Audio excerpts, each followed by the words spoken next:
this is a real missile. The missile, it's a real missile. It's not a model. It's 41 feet long. Okay, it's an anti-aircraft missile. It's not ground to ground. It's ground to air. Okay. It has a range of about 90 miles.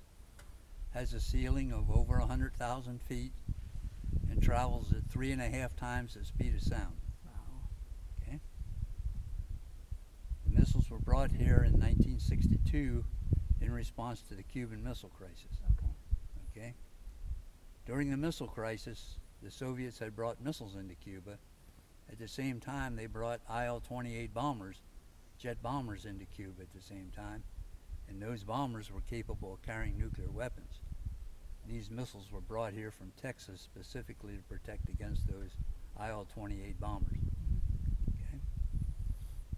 When the men first got here, and I say men because in 1962 they didn't allow women in the missile corps, so it was an all-male operation. There's about 120 to 150 soldiers assigned to this unit. Okay. When they first got here, they were set up outside the national park in those tomato fields or bean fields out there. Guys lived in tents, and the missiles were set up on portable launchers just lined up out in the field out there. They were out there for 2 years living in tents. If you can imagine living in a tent in the Everglades in the summertime, that has got to be miserable duty. Yeah. Okay. Finally, in 1965, they finished this facility and they moved them in here. Okay. The way this place functioned, there's 3 of these barns. They're all identical. Okay. Each barn had 6 missiles. 3 missiles were kept in the barn, and 3 missiles were out here on launch pads. You can see the launch pads here along the side. One of them's there, and the other 2. Okay. There was a rail system, which you can see in this picture, that ran from inside the barn the whole way out to the road.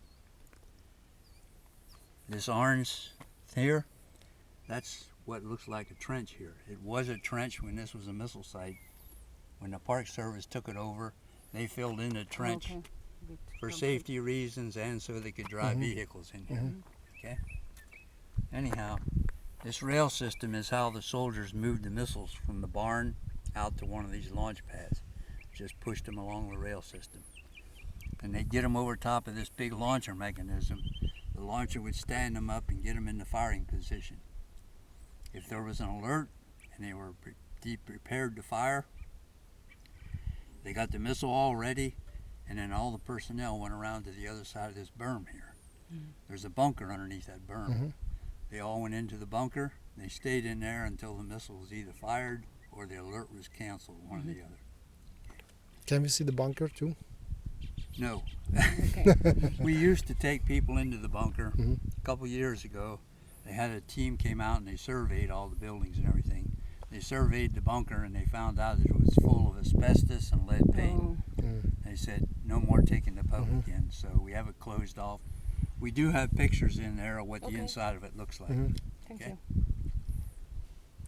This was a missile site, an active missile site from 1965 until 1979. That's when they closed it down, and it was the last Nike Hercules site anywhere in the country to close down. And at one time they had more than 200 of them around the country. You said last what site? The last Nike Hercules site. Nike. That's this. Right. Yeah. Oh, okay. This is the type of the rocket.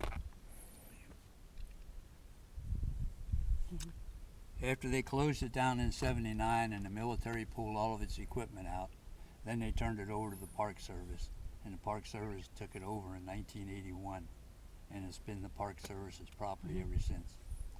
Cool. Okay. So, but you said this one is an active one, so I mean, if they need, they can actually use this. Well, This is not an old anymore. one. Not It's- anymore. The technology is Okay. it's More too old. advanced, yeah. Yeah. Okay. But it's a fully functional missile with all of the warhead and everything removed. Okay. Just,